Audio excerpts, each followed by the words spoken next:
Hey guys, welcome back to the channel. This is the War Train here, and in today's video, I'm going to be replying to my good friend Zach from the channel Iowa Retro Gamer Dad. Now, Zach recently came out with a video where he told a story, about a game that he received from his grandmother that just really touched him, and he asked upon his friends here in the community to, basically make a reply video and share, our stories. If we had something, specific, a game, just something in general with gaming that we had a really, happy memory that stuck with us, to share that. And that's what I'm going to do in this video. But if you guys are new to the channel and you're not already subscribed, think about subscribing, guys. And if you enjoy this video, you know what to do. Please give it a thumbs up. But with that said, let's get into this story. Okay, guys, so let's go back. About 11 or 12-year-old me. I'm not listening to my parents like an idiot. I had a friend. He had a dirt bike. My parents told me and my brother not to ride this thing. My friend brought it over, and of course, we were riding it. And we were having a blast riding this thing all afternoon.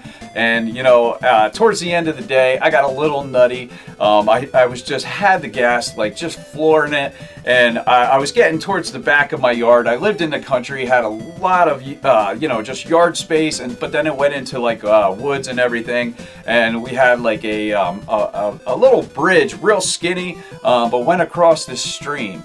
And I got back there and I just was trying to just fly across this bridge because there was a trail back there, and I didn't quite make it past the bridge. I got a little on an angle, and just with the speed I was going, I just went right off the side of the bridge on an angle, and the stream was kind of dried up. So when I went down, I hit a rock and just bounced and flew right over the handlebars, right on a huge rock, right into my rib cage. Immediately, I could not breathe. Not at all. I couldn't breathe in or out. It was absolutely just one of the scariest things, because I thought I was going to suffocate. My brother was there and my friend, but my brother was pretty far away. It was probably about a 5-minute run, and you know what? He booked it right away because he did see me go down. But I had that time, waiting for anybody to even get there. So I can't breathe. I'm trying to get this helmet off. I can't because I'm just, I feel like I'm in a blackout at this point. I think I couldn't breathe at all for about a minute. And then I started exhaling, which honestly, I think that made it worse. But I could not inhale because of just the wound I took to the rib cage, and totally knocked the wind completely out of me. And probably about maybe close to 2 minutes, I think, is when I first started taking those first tiny breaths in. And man, did it ever hurt. It felt like somebody was stabbing me in the ribs. So, my brother finally got there, and he could tell I was hurt. He helped me walk back, and by this time, when I'm walking, I'm barely breathing, but I am breathing at this point. So I get back to the house. He puts me in my parents' bed. That's where we had the NES set up in their room. So he's playing Nintendo. I'm watching, but I am in excruciating pain.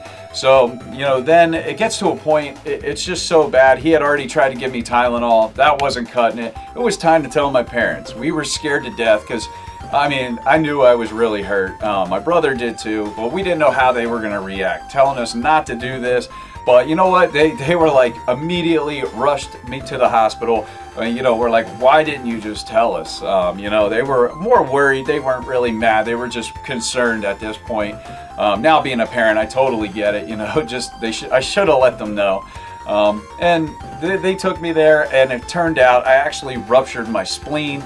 And I was bleeding internally. So had I stayed at home, it would have been even worse. It was just getting worse without me getting medical attention. Well, then, they were like, we might have to take out, my spleen or whatever.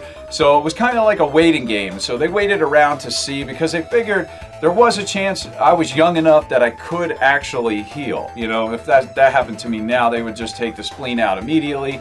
So they figured they'd wait a day, see what happened, see if it was possible to even have it heal. They would keep an eye on the bleeding and everything internally.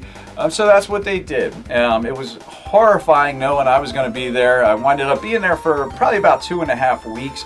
It turned out they didn't operate. I was able to heal on my own, but I was in a ton of pain, and I was into pediatrics, and I knew from another trip that I had to that hospital that they had one of those TV carts with a big CRT TV on top that you would wheel around, had a VHS player and everything back then, and kind of like what they would have at school at the time, but they had that with the Sega Master System hooked up to it. And I actually knew about it, brought it into my room, or had them bring it in anyway, and I was playing Sega Master System for pretty much day after day that I was there. Definitely helped take my mind off stuff. But at the time, you know, there was more modern consoles out. Sega Genesis was out. It was a console I already had. I had the launch edition with Altered Beast, and my parents knew that I was waiting for Sonic the Hedgehog to come out. You know, they told me if I save up, maybe by the time it came out, I'd have enough money. Well, it wasn't out yet. I didn't have enough money, but while I was in the hospital, it did come out. And my parents actually surprised me with a brand new copy of Sonic the Hedgehog that they bought for me, because like I said, it came out while I was in the hospital. They brought it in for me, brought my Sega Genesis in, and man, that was one of the just greatest moments of my life. Something I will never forget. I couldn't tell you how excited and just happy I was.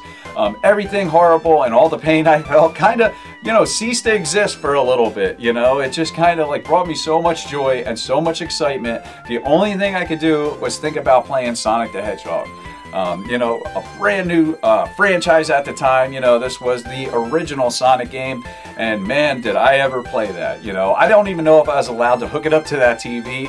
I don't think you really were supposed to, in case something got damaged, but the nurses, they were really nice. They let me keep it hooked up, and man, I played the hell out of that thing, and I had a blast. Even though I was dealing with all the pain and everything, it definitely helped a lot. And it is one of those just great memories I will never forget. I will absolutely cherish that forever. My parents just did an amazing thing, you know, but that's the story that I wanted to share with you guys. I just want to say thanks, Zach, for, you know, asking me to come on and do a reply video to this. Definitely a really cool topic.